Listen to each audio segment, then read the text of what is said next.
வணக்கம். சிவபெருமான நீலகண்டன் ஏன் சொல்றாங்க? இதோட உண்மையான ஆழமான அர்த்தத்தை இன்னைக்கு இந்த தொகுப்புல நாம பார்க்க போறோம்.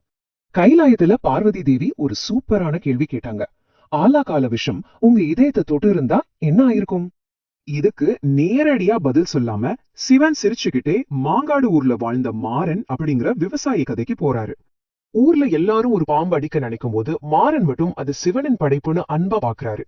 திடீர்னு ஊர்ல கொடிய பஞ்சம். சாப்பாடு தேடி அலைஞ்சு மாறன எதிர்பாராத விதமா அந்த பாம்பு கடிச்சிடுது. கொடிய விஷம் உடம்புல வேகமா பரவ சிவ சிவான்னு சொல்லிக்கிட்டே மாறன் சுருண்டு விழுந்துடுறாரு. இப்ப கதை கைலாயத்துக்கு வருது. தான் பக்தன் உயிருக்கு போராடுறத நந்தி பதற்றமா சிவன் கிட்ட சொல்றாரு. உடனே வந்த சிவன் மாறன் நெற்றிய தொடுறாரு.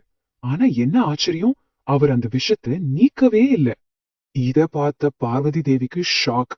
ஆழகால விஷத்தையே குடிச்சவரு ஏன் இவனை காப்பாத்தல? இதுக்கு ஒரு முக்கிய காரணம் இருக்கு. உடனே காப்பாத்துனா மாறன் கத்துக்க வேண்டிய ஆன்மீக பாடம் முழுமையாகாது.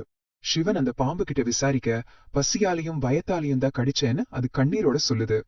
உண்மையான விஷயம் உடம்புல இல்லப்பா, உன் மனசுல இருக்கிற பயத்துலதான் இருக்குன்னு சிவன் மாறன் கிட்ட சொல்றாரு. அந்த பாம்பு நீ வெறுக்காம இருக்கும்போது உன் உடம்புல இருக்கிற விஷம் அதோட சக்தியை முழுசா இழந்துடும். என்ன ஒரு அற்புதம் பாருங்க. மாறன் வழியே இல்லாம எந்திரிக்கிறாரு.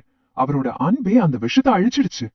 தப்பு செஞ்ச பாம்பு ஒரு நாகரத்னத்தை கொடுத்து அவங்க பஞ்சத்தை தீர்த்து அந்த குடும்பத்துக்கே காவல் தெய்வமா மாறிடுச்சு. திரும்பவும் கைலாயம் போலாமா? பார்வதி தேவியோட அந்த முதல் கேள்விக்கு இப்ப சிவன் சூப்பரா பதில் சொல்றாரு. விஷம் ஏன் கழுத்தோட நின்னுச்சு தெரியுமா? அவரோட இதயம் ஏற்கனவே அளவற்ற அன்பால முழுமையா நிறைஞ்சிருந்ததுதான் காரணம். இதுல இருந்து நாம தெரிஞ்சுக்க வேண்டியது என்னன்னா, உண்மையான அன்பு நம்ம வாழ்க்கையின் கொடிய விஷத்தை கூட அமிர்தமா மாத்தும். கடைசியா ஒரு கேள்வி. இன்னைக்கு உங்க வாழ்க்கையில பயத்தை விட்டுட்டு அன்பை எப்படி தேர்ந்தெடுக்க போறீங்க?